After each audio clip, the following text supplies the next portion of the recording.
Donc en fait, vous avez dit à nos délégués ici CPNAE que finalement on était une organisation super puissante avec un bandeau sur les yeux. Vous vouliez dire quoi?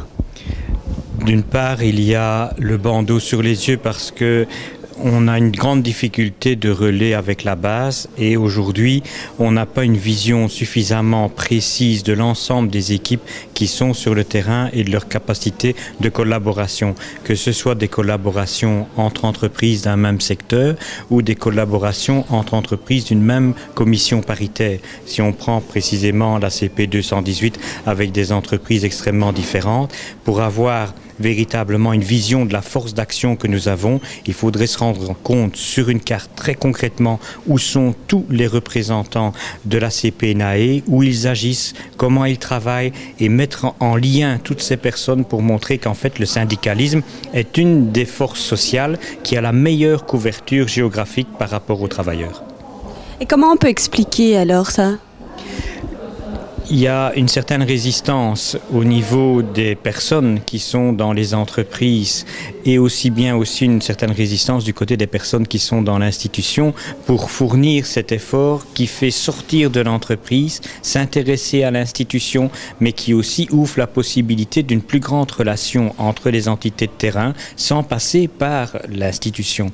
Et donc, parfois, quand on s'interroge sur quels sont nos représentants sur le terrain, on va consulter un permanent et le permanent est proche de toutes ces personnes, de ces hommes et de ces femmes qui sont sur le terrain. Il les connaît, il sait dire où elles sont, mais à chaque fois, ça dépend du permanent qui est responsable du secteur de l'entreprise. Alors que si on travaillait à se mettre plus directement en relation, parfois on allégerait le travail du permanent et en même temps, on accroîtrait la force de l'organisation syndicale. De manière concrète, un réseau, c'est quoi ? Un réseau, c'est d'abord la capacité d'élargir les contacts entre les personnes et de rendre visibles toutes les personnes avec lesquelles on est en contact. Donc, on sait bien qu'un réseau social sur Internet met toujours des photos, fait en sorte que les amis des amis soient mis en contact les uns avec les autres. Le principe qui est caché derrière cette manière de construire du réseau pour l'action syndicale, c'est de bien connaître toutes les personnes avec lesquelles j'ai un contact direct qui est important pour moi dans mon action syndicale. Beaucoup des acteurs sur le terrain, beaucoup des travailleurs, des travailleuses au quotidien ne connaissent pas toujours nécessairement le permanent avec lequel je collabore, ne connaissent parfois pas toute l'équipe syndicale à l'intérieur de laquelle je travaille, ne connaissent pas non plus les instances et les personnes qui sont mandataires dans les instances de l'organisation syndicale. Pour qu'un travailleur qui va aller voter aux élections sociales puisse se rendre compte de tout le travail qui est fourni par une organisation, il ne suffit pas qu'il comprenne ce que le syndicat fait pour lui dans son entreprise. Il est fondamental qu'il comprenne que le syndicat, c'est une organisation qui dépasse le sous-secteur dans lequel il se trouve, qui dépasse son entreprise évidemment, qui dépasse son secteur professionnel, qui dépasse sa commission paritaire et qui, à travers toutes ces instances, essaye de créer un plus de démocratie pour les travailleurs. C'est le message qu'il faut arriver aussi à faire passer. Cette force de frappe de l'organisation syndicale, elle n'est possible que parce qu'elle est une grande organisation avec des mandataires, avec des personnes qui consacrent du temps pour être dans les instances. C'est dommage si quelqu'un qui travaille dans une entreprise, et qui est un délégué d'une entreprise, qui est mandataire dans une instance, c'est dommage que les personnes qui travaillent avec lui ne comprennent pas le rôle qu'il a en dehors de son entreprise et quel est l'apport de ce rôle pour faire aussi évoluer l'intérêt des travailleurs dans son entreprise. Et comment on fait alors? Comment un délégué peut faire? Comment l'organisation elle-même peut faire? Je crois que pour le délégué, ce qui est extrêmement important, c'est d'expliquer aux gens, de conscientiser les personnes, de montrer que son rôle ne peut pas, pour être efficace, se limiter à l'action dans l'entreprise. On est dans une situation sociale et politique où de toute façon, l'action syndicale ne peut pas se limiter à son action dans l'entreprise parce que nous sommes devant une série de problèmes de type macroéconomique qui dépassent de loin le cadre de l'entreprise, qui posent des questions de régulation financière, qui posent des questions d'équilibre écologique de la planète. Toutes ces questions n'échappent pas à l'organisation syndicale. Et toutes les personnes qui sont dans les entreprises sont conscientes de ces problèmes-là. Donc il faut montrer que le syndicat n'est pas seulement une réponse pour un problème de salaire, pour un problème de congé éducation, pour un problème administratif à l'intérieur de l'entreprise, le syndicat est aussi porteur d'un projet de société. Il a une vision et il veut protéger les travailleurs à un niveau qui dépasse largement celui de l'entreprise. Il veut garantir aux travailleurs un pouvoir d'achat. Il veut aussi garantir aux travailleurs une société viable, une qualité de vie. C'est tout ça qui est porté par l'organisation syndicale. C'est pour ça qu'encore aujourd'hui, il y a un sens à avoir un syndicalisme fort dans un pays comme la Belgique, mais aussi donner le message à l'Europe qu'un pays fonctionne et se maintient à travers un syndicalisme fort. Comment vous expliquez alors qu'alors qu'il y a par exemple des mouvements qu'on appelle le mouvement des indignés un peu partout en Europe, qui à la base n'est pas organisé, dans lequel les gens ne se connaissent pas, comment ces gens peuvent se mobiliser de manière assez rapide et assez importante et assez visible, alors qu'un syndicat qui a une structure lourde et n'y arrive pas? Alors le mouvement des indignés, c'est typique de toute une série de nouveaux mouvements sociaux qui existent depuis une quinzaine d'années. Des mouvements comme pas de chaise vide à l'école à la rentrée, le mouvement qui était sur les enfants de Don Quichotte, sur les bords de la Seine, pour les SDF. Donc c'est des mouvements qui se sont basés sur une mobilisation rapide à travers les nouveaux réseaux sociaux, c'est-à-dire essentiellement la communication par Internet qui s'adresse à un public jeune. Ça, c'est au niveau de la mécanique sociale qui est utilisée, qui ont une durée de vie qui est souvent basée sur le court terme, mais liée à une réaction à une situation sociale particulièrement critique. Mais le point le plus fondamental dans ce type de mouvement qu'il ne faut pas mettre de côté, c'est précisément l'indignation, c'est-à-dire la volonté de crier par rapport à une situation sociale qui est insoutenable. Et ça, on le retrouve aussi à l'intérieur des organisations syndicales. Quand Mittal ferme une entreprise sidérurgique et que le syndicat se mobilise, se rend visible à la télévision, va dans les écoles pour essayer d'expliquer aux jeunes la situation que sont en train de vivre une catégorie de travailleurs, quand on bloque un zoning pour une action syndicale, c'est aussi une manière de s'exprimer à la façon des indignés dans une réaction d'indignation par rapport au fonctionnement du système. Maintenant, ce que le syndicalisme peut apprendre d'un mouvement comme les indignés, c'est de pouvoir redevenir la force de mobilisation qu'il a toujours été en utilisant aussi tous les moyens de communication qui sont à sa disposition. Mais d'un autre côté, la force du syndicat, à la différence du mouvement des indignés, c'est d'être inscrit au quotidien dans la réalité des travailleurs. Et donc, ce qu'il faudrait, c'est pas les syndicats contre les indignés, mais c'est profiter de cette force d'indignation sociale qu'expriment à leur façon les indignés, mais qu'expriment aussi les syndicats par rapport au capitalisme sauvage, pour faire sortir notre société de cette domination du capitalisme à travers tous les mouvements qui sont à la disposition, aussi bien d'un mouvement comme les réseaux sociaux des indignés, qu'un mouvement basé sur la proximité avec les travailleurs, qui doit lui-même retrouver de nouveaux moyens de mobilisation, qui ne seront pas nécessairement les mêmes que ceux des indignés, mais il est urgent que le syndicat transforme lui aussi ses moyens de mobilisation. Vous avez des pistes ?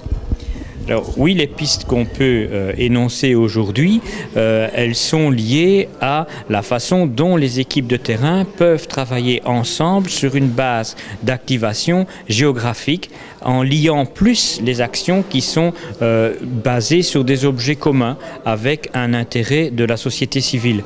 Donc quand à certains moments les riverains des zonings ne sont pas exclus de l'action syndicale, il y a une problématique qui devrait pouvoir se construire entre le syndicat et la société civile.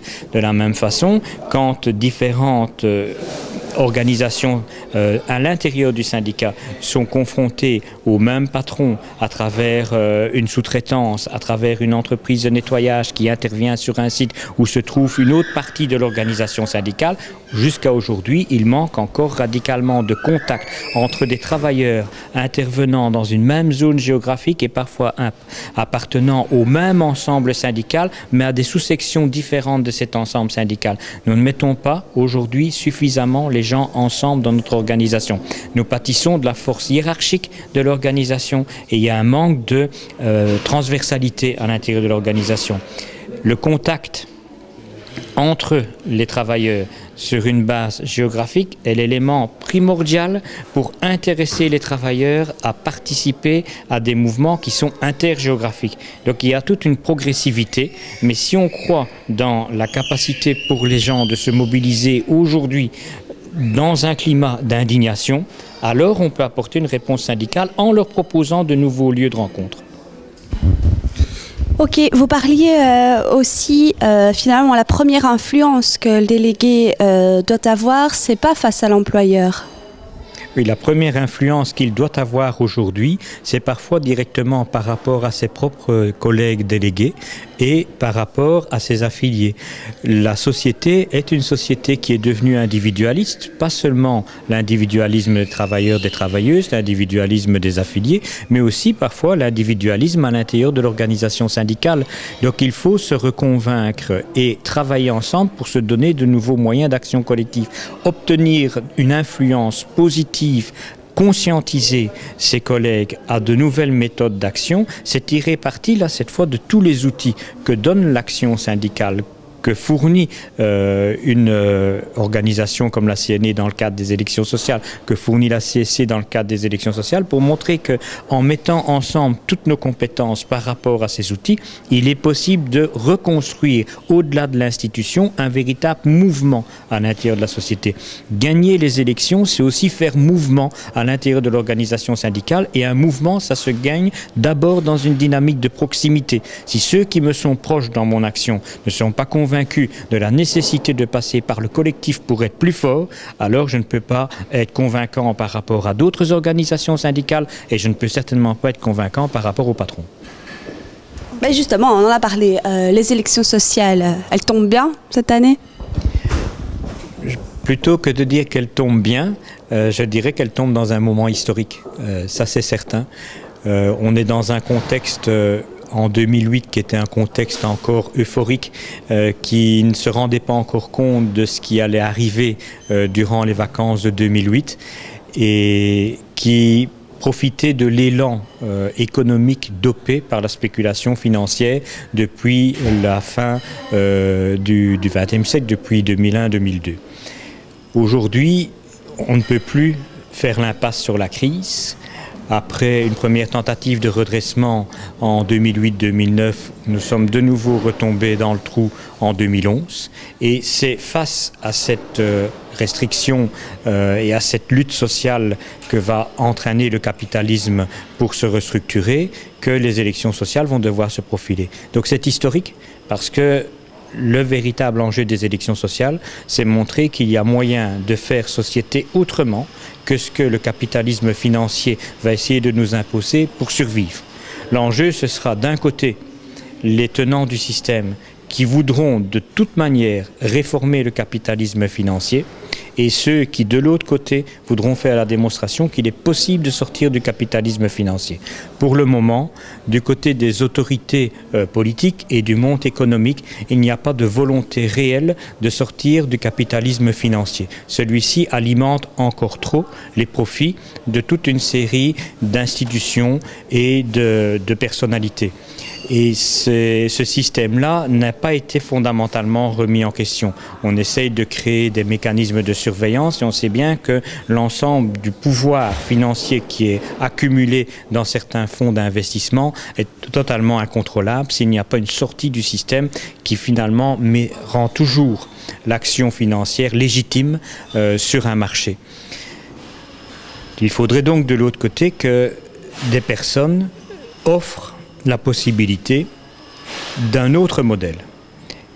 C'est le travail des organisations syndicales notamment.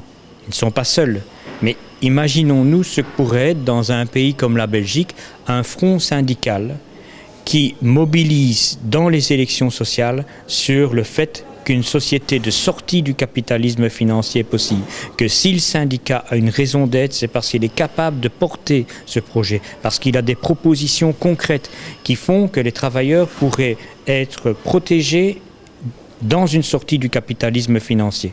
Là, on aurait enfin une proposition qui serait certainement plus forte que celle que portent aussi tous les jeunes qui se battent dans le mouvement des indignés. On aurait une proposition économique par des acteurs fondamentaux du système, représentant une majorité des travailleurs à l'intérieur du système. Là, c'est un moment historique. Peut-être que le syndicalisme n'a jamais eu autant la possibilité dans une élection sociale de montrer qu'il peut être une alternative par rapport au capitalisme financier. Et justement, alors, est-ce que les organisations syndicales, le syndicat fait partie du système? Est-ce que vous pensez qu'il est prêt?